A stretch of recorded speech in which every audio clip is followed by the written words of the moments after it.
حضرت سیدنا حاتم اسم علیہ رحمۃ اللہ العظم فرماتے ہیں، ایک مرتبہ میری ایک راہب سے ملاقات ہوئی۔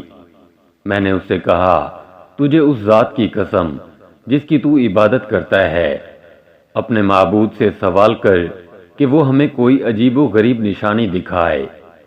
میری یہ بات سن کر راہب نے کہا، تم کیا نشانی دیکھنا چاہتے ہو؟ میں نے کہا، تم جس کی عبادت کرتے ہو اس سے دعا کرو کہ وہ سامنے خالی زمین میں تازہ کھجوروں سے لدا ہوا ایک درخت اگا دے۔ وہ راہب اپنے گرجا میں داخل ہوا اور کچھ دیر بعد باہر آ کر کہنے لگا، وہ دیکھو تمہارے سامنے کیا ہے؟ جب میں نے سامنے کی طرف دیکھا تو وہاں ایک کھجور کا درخت نظر آیا جس میں تازہ کھجوریں لگی ہوئی تھیں۔ پھر اس راہب نے مجھ سے کہا، اے دین محمدی کو ماننے والے، اب تو اپنے معبود سے دعا کر کہ وہ ہمارے لیے کوئی عجیب و غریب نشانی ظاہر کرے۔ میں نے کہا، اے راہب بتا تو کس طرح کی نشانی دیکھنا چاہتا ہے؟ اس نے کہا، تم اپنے معبود سے دعا کرو کہ وہ اس کھجور کے گرد سبزہ اگا دے اور ہر طرف ہریالی ہی ہریالی کر دے۔ راہب کی یہ بات سن کر میں ایک طرف گیا اور اپنے مالک حقیقی عز و جل کی بارگاہ میں سر بسجود ہو کر اس طرح دعا کی، اے میرے رحیم و کریم پروردگار عز و جل، تو خوب جانتا ہے کہ میں تجھ سے جو دعا مانگ رہا ہوں تیرے دین کی سر بلندی کے لیے مانگ رہا ہوں۔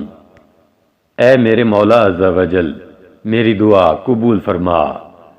جب میں نے سجدے سے سر اٹھایا تو دیکھا کہ وہ زمین جو ابھی کچھ دیر پہلے ویران تھی اور اس پر سبزہ نام کو نہ تھا، الحمدللہ عز و جل اب وہ سرسبز و شاداب ہو چکی تھی۔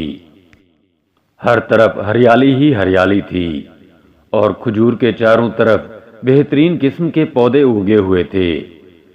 پھر میں نے اس راہب سے پوچھا، اے راہب تجھے تیرے معبود کی قسم سچ سچ بتا کہ تو نے کن الفاظ کے ذریعے دعا کی اور کس سے دعا کی؟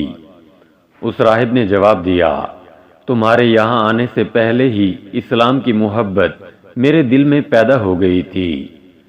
پھر جب تم نے نشانی دکھانے کے لیے کہا تو میں گرجے میں گیا اور تمہارے قبلہ یعنی خانہ کعبہ کی طرف سجدہ کیا، پھر اس طرح دعا کی، اے میرے پروردگار عز و جل، جس دین محمدی کی محبت تو نے میرے دل میں ڈالی ہے، اگر وہ تیرے نزدیک حق و سچ اور مقبول ہے تو مجھے یہ نشانی دکھا دے کہ تازہ پھلوں سے لدا ہوا کھجور کا درخت اگائے۔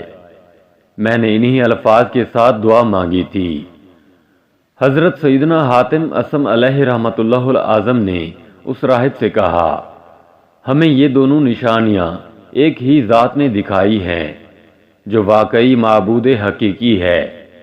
آپ رحمۃ اللہ تعالی علیہ کی یہ باتیں سن کر اس راہب نے کہا، حضور میں نصرانیت سے توبہ کرتا ہوں اور سچے دل سے مسلمان ہوتا ہوں۔ پھر اس نے کلمہ شہادت پڑھا، اشہد ان لا الہ الا اللہ و اشہد ان محمدًا عبدہ و رسولہ۔